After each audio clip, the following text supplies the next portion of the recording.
Do you resent your spouse? Do you feel unsupported, unheard, undervalued? Do you have unmet needs or even betrayed in your marriage? If you're carrying hurt, exhaustion, or disappointment in your marriage, this episode today is just for you.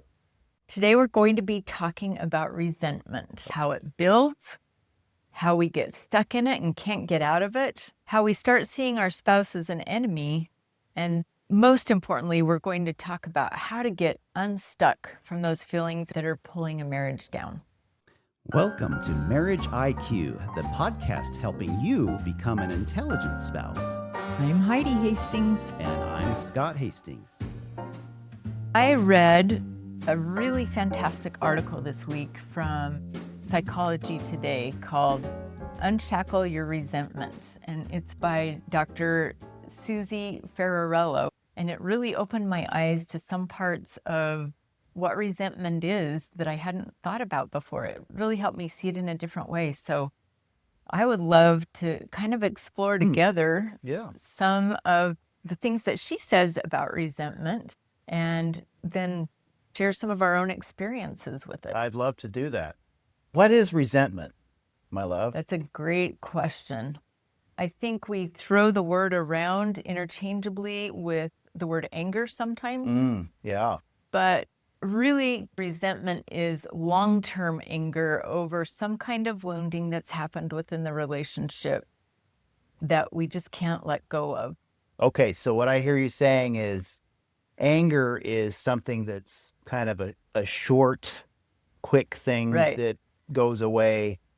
Resentment is maybe toxic, long-lasting anger that's never quite resolved. Right. Does that sound right? Yep, that sounds exactly right. Because I know in one of the earlier episodes, I think it was episode 122, where we had Davina Hen talk about turning anger into your ally. Not necessarily that it's bad all the time, but it's there to help you. We will show a little clip right now. When I got angry and I didn't lead with aggression, but I led with action and empowerment and advocacy, that's where my self-respect came in. That's where my husband's respect for me came in. And I started to see that it could really be this catalyst for really beautiful changes in our lives. And that's when it very slowly, incrementally changed the entire way that I view anger. It's there to help you, whereas resentment is you never quite been able to let go of that. You never move out of it. Okay. And especially when there are multiple things that keep building on each other. So one way this might show up is with sexual betrayal that happens over time. Okay. Or happens multiple times. There's a lot of resentment. I can see how that resentment would be really large in someone who's been betrayed. Right. And also in social media and other platforms, I really see a lot of resentment in marriages lately when the woman is working, the man is working, and yet she is taking the emotional load from caring for the children all by herself. She's taking the household load of the labor in the home, and she's just feeling exhausted. And so over and over, she's struggling, she's feeling wounded, she's dealing with pain of some sort, and it's not being resolved. So that's where the wife would resent her husband for because it's either gone on. not noticing it, not doing his job, not helping out at home or something like that. Or they may have talked about it and he's not willing. Okay. So sometimes it's because one partner silences themselves and they just mull on it until it festers and it becomes bigger and bigger. And then from the husband's point of view, maybe he resents how much his wife spends money on different things, or he might resent how much time his wife spends on social media when not with him. So it kind of goes both ways, right? We all have resentments. We have things that are maybe unresolved that have brought us either a lot of anger or low-level anger that we just can't seem to let go of. And disappointments and expectations both really fold into that as well. One of the more common types of resentment that I see in women is that they feel like their spouse is not emotionally available.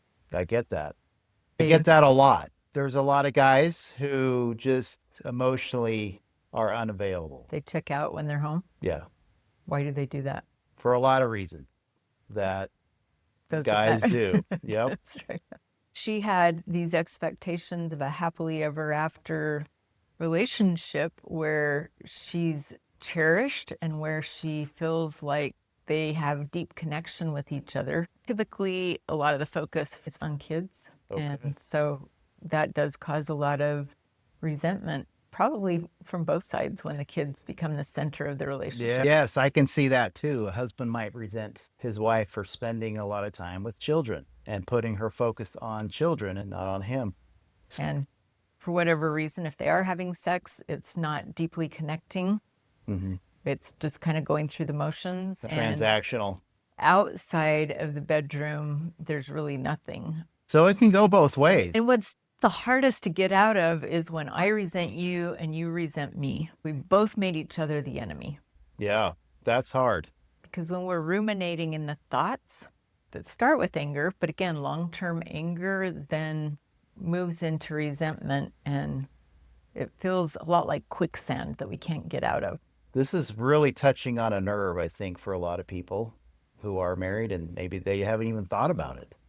So that's our job, to help bring this to light, talk about it intelligently, and come up with some solutions. Stick with us because we're going to show you how to pull out of it and how to help the relationship heal from it.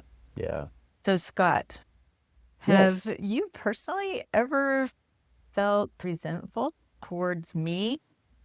You know, I tend to just not feel resentful toward you in general, but I do recall specifically when we were living in Arizona, a little rural mountain community for 10 years.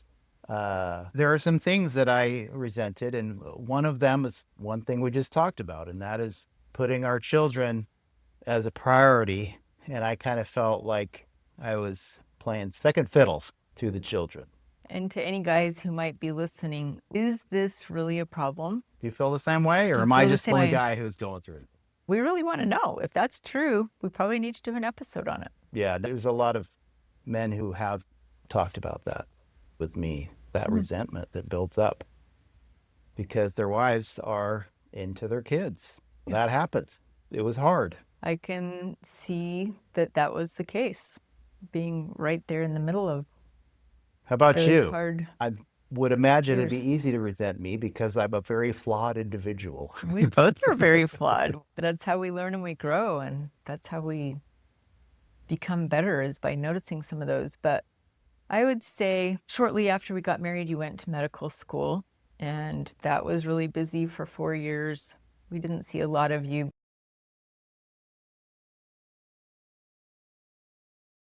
You were mostly just studying.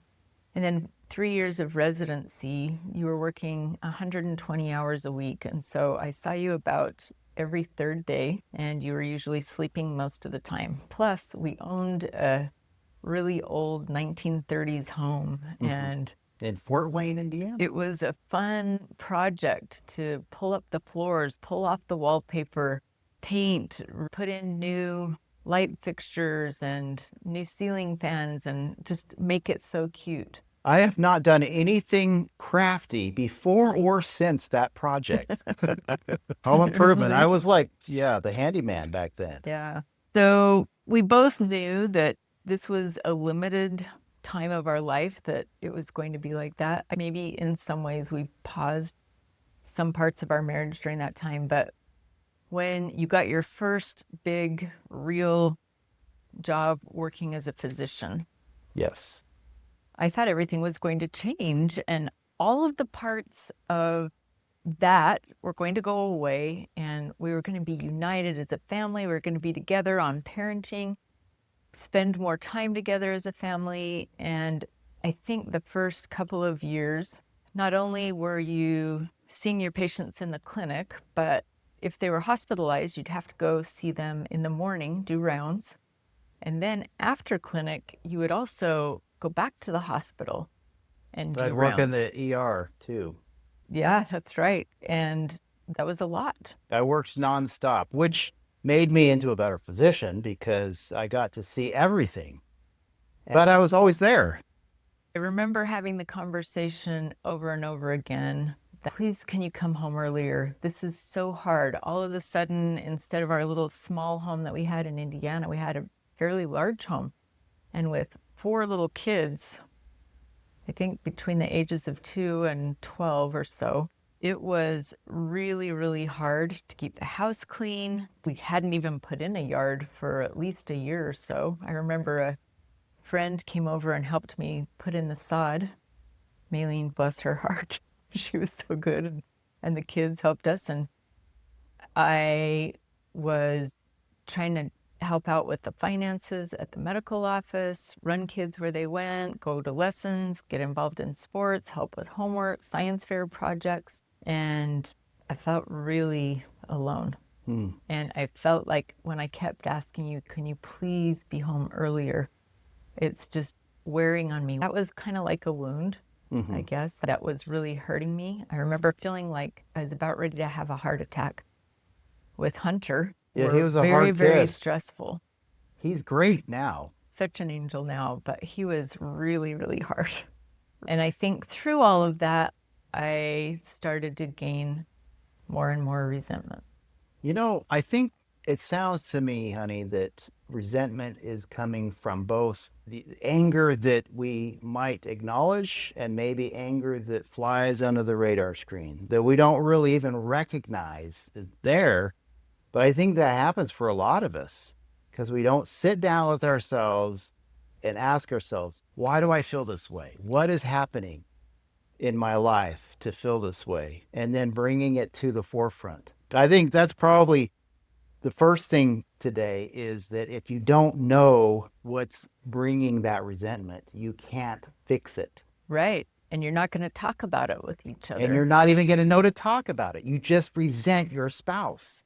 I think that's a really good point. And to add on to that, I would say that when we're feeling pain or wounding or hurt in our marriage, we really want our spouse to hold that pain with us, to help relieve it, or to just hold on to us and say, we've got this together. Or if our spouse isn't available, to help come up with some solutions that will help diminish the pain. And so really, perhaps carrying pain alone is one of the big instigators of that resentment. So, Heidi, would it be fair to say that resentment is closely tied to expectations? Sure. If I have expectations of the role that you play as wife and mother, and there's a lot of them, or let's say there are expectations I have that I don't even know I have. Again, it's flying under the radar screen. That can breed, I think, a lot of anger that, as you said earlier, turns into resentment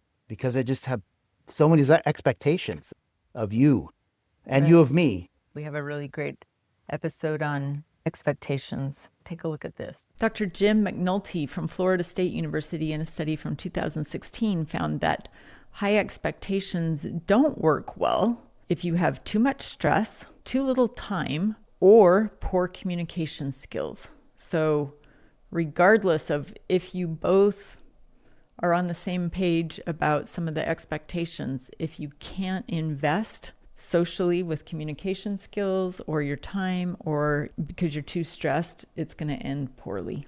So we need to be checking ourselves. Is my expectation too high? Is it too low? And when we're looking for realistic expectations, we need to look at our stress. Are we talking about this? And am I invested in my relationship? So back to that episode on expectations again, we talked about revisiting expectations a lot because we may set expectations early in the marriage and then things shift because we have expectations around parenting. We have expectations around sex. We have expectations around in-laws and work schedules and household labor and intimacy, not just sex, but intimacy, emotional connection, travel. I mean, we have expectations around so many different things, but they change so frequently as we evolve that we might be holding unmet expectations because things have changed so much and haven't revisited them to look at what's more realistic here. I mean, it takes a while to build a medical practice. I may Right. have had some unrealistic expectations there. Right. You know, and again, I think this is a plug for our 4 cornerstones. We need to know who we are. We need to sit with ourselves and find out what is important to me, truly. What can I do without? Who do I want to become? Who am I now? And then kind of adjust these expectations or plans, if you will, accordingly. So we don't hold our spouse to expectations that are really not practical. Yeah. And that it's just easy, so easy to start resenting your spouse for this thing. That's so well said. We've talked a lot about what resentment is and how we fall into that trap. Yeah. I mean, it makes a lot of sense to me Yeah. why you and I may have resented each other at different times of life. On the outside, things look pretty great, right? Yeah. We're this cute little family, but there are some underlying issues that resurface, whether we're talking about it or not. They're in our heads. And hopefully this makes sense to you as you're listening and watching things that maybe you haven't thought of before that we're bringing out today. Let us know in the comments. Yeah, What pain points are bringing up in your mind as we talk about this? exactly. So one of the things I loved best about this article by Dr. Ferrarello was not just that we're frustrated when we're unheard or undervalued or unsupported, but resentment actually a lot of times comes from an underlying feeling of, I know who I want to be, I know who I am right now, and there's a huge gap between the two. Or I know what I want my marriage to be, and I know what my marriage is right now, and there's a huge gap There's a between big the gap. two. Yeah. And so it's human nature to look for what's causing the barrier. Yeah. There's some kind of a barrier that's keeping me or keeping our relationship from being what I want it to be. And I have to find out who that barrier is or what that barrier is. I know who that barrier is. It's our spouse. It's you. I am the good guy. And I'm the good woman. I am practically perfect in every way. Mary Poppins. When you play that game and people say, what superpower would you like? Mary Poppins. Mary Poppins, of I want course. to be practically perfect in every way. It is human nature, though, to look for what is standing in our way. And in all the years that we've been married, 30 years, I've never thought about that idea. So when we were in med school, I quit my job working for a university to go with you to med school. And then we decided that I would have little home jobs, but that I would stay at home to raise the children. I chose that. I talk about that a lot on here. You were intentional about that. Yeah, but I taught piano lessons and different things to help bring in some income, and we lived on student loans, like a lot of our friends did. We go to residency, we start making money. We thought $30,000 a year. We're so rich. This is great. Of course, that was a while ago. You were making $10 an hour, I think, or less, probably. We're when like, you put oh, it we're in the all- money now. Yeah. So then we level up a little bit. You're hired as a doctor. We're making more money, but it complicates life more. I have the children to take care of. I don't know who I am. All of the past, me, You knew who you were in the past. yes. You had that identity firmly established, but now with the transition, real life Yeah. doctor for Yeah. me.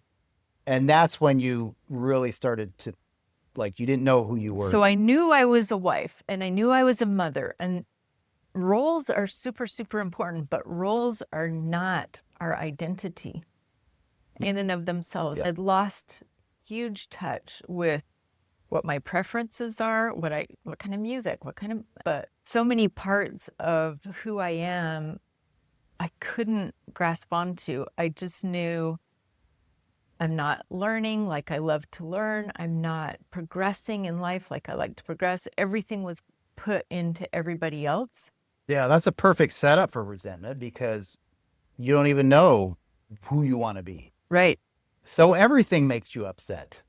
And it's my you're fault. not here to help me out. To help you figure out who you want to become. My dream life is not doing laundry and making 3 meals a day and being the taxi driver and doing the finances for your office. And the more we get in our heads about the life that we're living that is not a life that's even a little bit fulfilling. I think if we would have found more balance at that time of life, it would have been helpful. But then to add to our situation back then, we were living 7, 8 hours from my parents and several hours from yours. I'd left all my friends from med school and residency behind, moved to this rural town where everyone had their families there with them. Yes, a small town where I could thrive as a doctor. And we moved there because of me. It took me a couple of years to find good friends. And so really, too, I was very, very lonely. Yeah. I didn't know who I was. My expectations weren't being met. And it was just really, really hard. Again, you had a hard time even defining expectations because you didn't even know who you were really. So that in and of itself is the biggest problem. Yeah. Well, I mean, and this is why, again, we hound this so much, folks. This is why it's a cornerstone, for crying out loud. Who am I? Who do I want to become? Who am I becoming? What do I stand for? The more we can answer that question, the more we can start using our agency. So at that point in life, I didn't know who I was. And it was really hard for me to verbalize, Scott, one night a week, could you come home early and let me go take a class at the community college? Or let me do this with some friends, or whatever it was, try to find some connection in different places. Couldn't verbalize it. A German philosopher named Max Scheler, when he talks about resentment, says that resentment is a sign that we need to grow up, that we're not taking control of our lives. We are not actively pursuing the things that bring us joy and fulfillment. And we're using somebody else for the excuse instead of taking responsibility for it ourselves. Kind of like a scapegoat. Exactly like a scapegoat. I'm taking all of my problems and transferring them to you because then I don't have to take responsibility for it. It seems to me like that might be a comfortable way of doing it, right? Yep. I don't want to put in the emotional work to make these changes myself. Or I don't know how to put in the emotional work. Okay, that's great too. That's a good point. I don't know how. Either way, it doesn't get done. This emotional work that needs to happen. And it's very convenient and very comfortable to have a scapegoat. And since I'm married to you, why not have you as my scapegoat? So what happens if I make you my scapegoat and you make me your scapegoat? Well, that's a problem now, isn't it, my love? That's the quicksand that we are stuck and we cannot get out. We can't get out. You know, one thing that I just recently started thinking about, this dilemma, this quagmire, is that there are things that you do as a wife, as a mother, as whoever you are, that I will never fully know or appreciate. And there are things that I do as a physician. I know this because I think that you will never see, you'll never know, you will never fully appreciate. It's that gap. Like, my wife doesn't know how hard I work. My wife doesn't know how much I put into this. That may be true. And my husband, when I was a young mother, has no idea how hard it is to be 100% serving other people and not being taking care of particularly one child who was a hellion. And you're right, I didn't know that because I was at work. Right. And so I think, like we started this episode, do you feel unheard? And I think what we're saying is, yeah, we both feel unheard from each other. And this takes us to last week's episode with Rafi Billick, where he talked about the 3 most important words that we can say when we are having some of those struggles with feeling unheard. Help me understand. Yes, I like that. Help me understand. One of the best ways to stop and interrupt resentment is to listen with empathy and compassion to each other, Hmm. to whatever the wound is that they're carrying, whatever the heavy thing is that they're carrying over a long period of time, and say, help me understand. I like that. It's hard though. It's not easy. It's me taking responsibility for my emotional baggage, right? I can't have a scapegoat anymore. And that's hard. So how about if we talk a little bit about what are some of the things that eventually helped me specifically take action, and you, because you had some resentment too. Did you take action on some of the things you were resentful about? Yeah, let's talk about that. But Okay. let's start with you. So I think one of the first things was some hospitalists came into town. So a hospitalist is somebody who only works in the hospital. They do the rounds on your patients in the morning. They do the rounds on your patients in the evening. Yeah. So I could offload all of my patients in the hospital to someone else. You weren't really excited about the idea at first because you were afraid that would make you less competent. Good. Look, I got the rush of feeling like I'm learning a lot. I'm becoming a really good physician. So yeah, there's some loss there. But the loss of that was not as great as the loss of a family. from some of the very significant needs that you had and our children had. Right. The second thing I was able to identify was we went to a thing where a professor was teaching about the importance of counseling together as a couple. And we started doing it every week. So we became intentional, our second cornerstone. And that opened up the possibility for me to start putting into words what some of my ideas were, what some of my frustrations were. I don't know that I verbalized that I felt resentment so much, but it also gave me more shared power with you.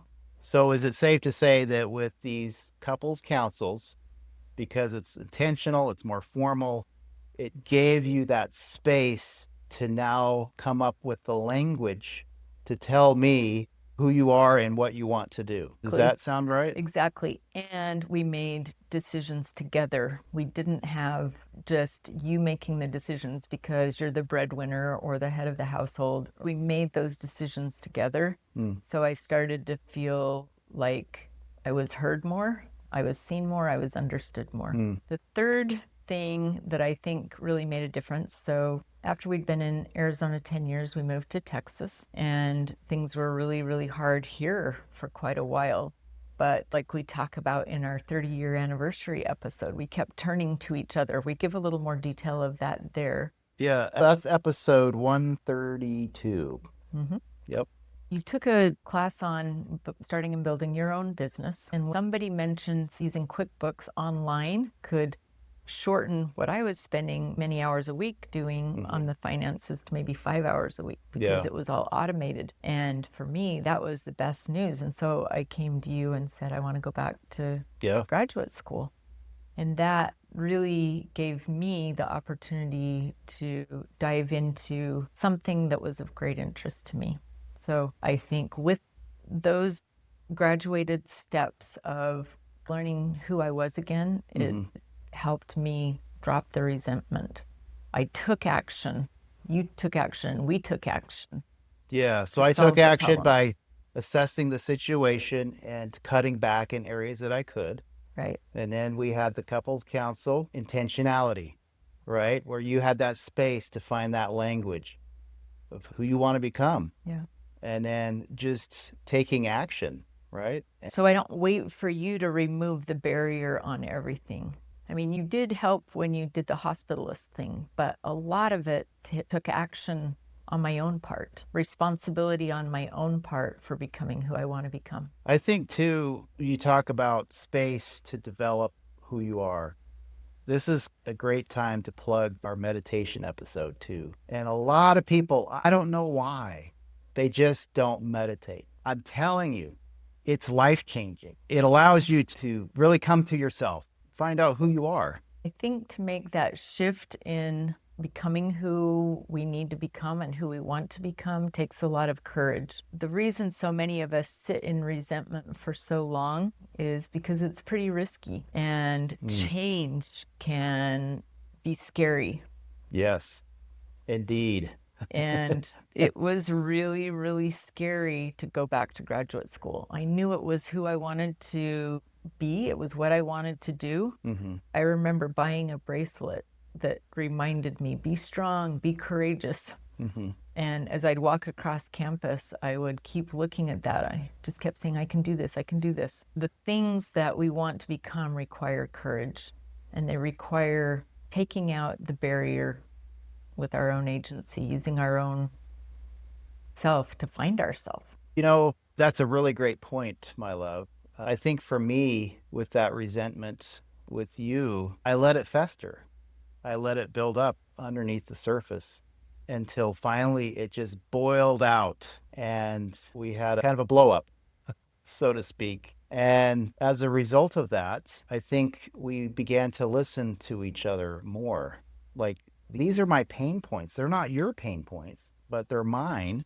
And yeah, you may not ever understand why I have these pain points, why certain things are so important to me and they're not to you, and vice versa. But I just remember you having that compassion toward me, and coming to me with compassion and love, and me feeling that from you, that desire that you really want to be different. Yes, I did want to change. I did want to remove parts of me that were causing pain for you. And at the same time, you can't rely on that from me. You also have to work towards taking action yourself. Absolutely. Right? Yes. I think that we had an opportunity to talk with each other about the important things, what's important to us in our lives, and at least acknowledging that with each other so we can start helping each other achieve those important things. And just to realize too, it changes over a lifetime. We're not the same person now as we were even last year, really. So what I hear you saying with that is that resentment, as destructive as it can be to a marriage, actually is the symptom that there's some growth needed. Yeah.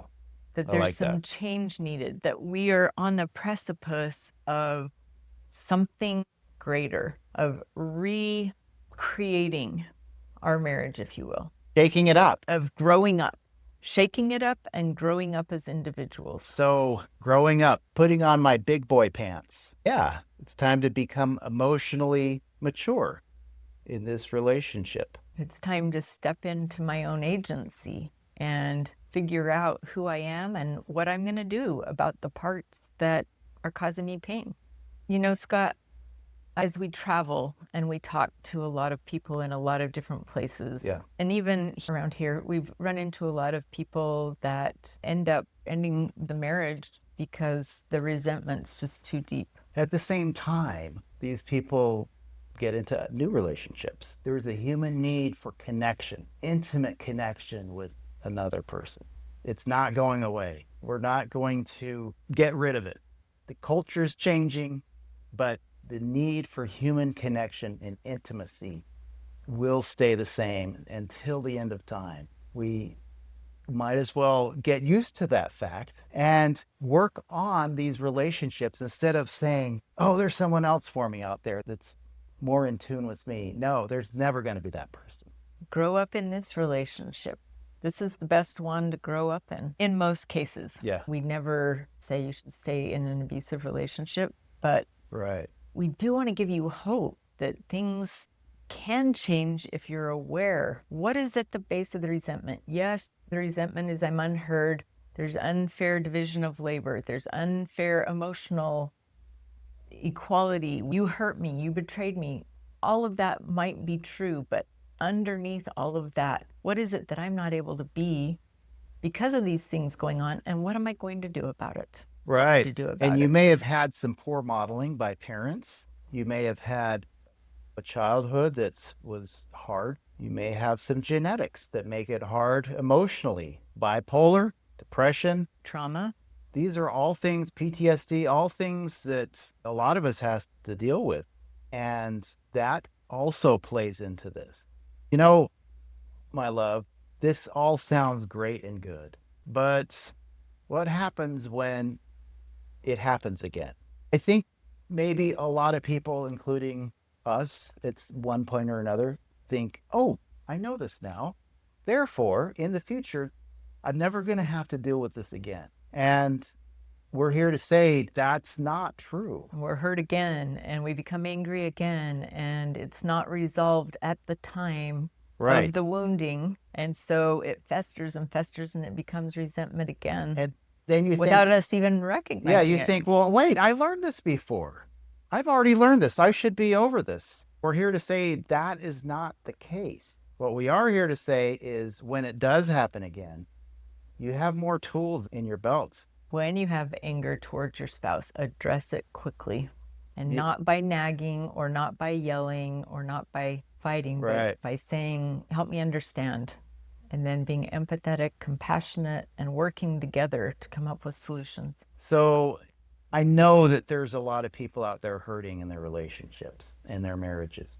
The divorce rate is still quite high, and there's a lot of people unhappy in their marriages because of this one thing, resentment. And it's time to pull up your big boy or big girl pants and really look at the resentment head on. Talk to us, reach out, leave a comment, let us know what you think about this topic of resentment. If you're not getting our weekly tips email from Marriage IQ, we encourage you to go to our website, marriageiq.com, and subscribe to that. Then you'll get an email every Wednesday with a link to the episodes, and we give you an action tip for the week, something that you can work on with your spouse that's related specifically to that episode. This has been a great conversation today. I think we're just scratching the surface. I think we need to spend some more time. We might do some more episodes on resentment. But we really enjoy having you here today. We love all of you and hope you feel that from us, the Hastings, your friends here at Marriage IQ. And until next time, we'll see you on another exciting episode of Marriage IQ.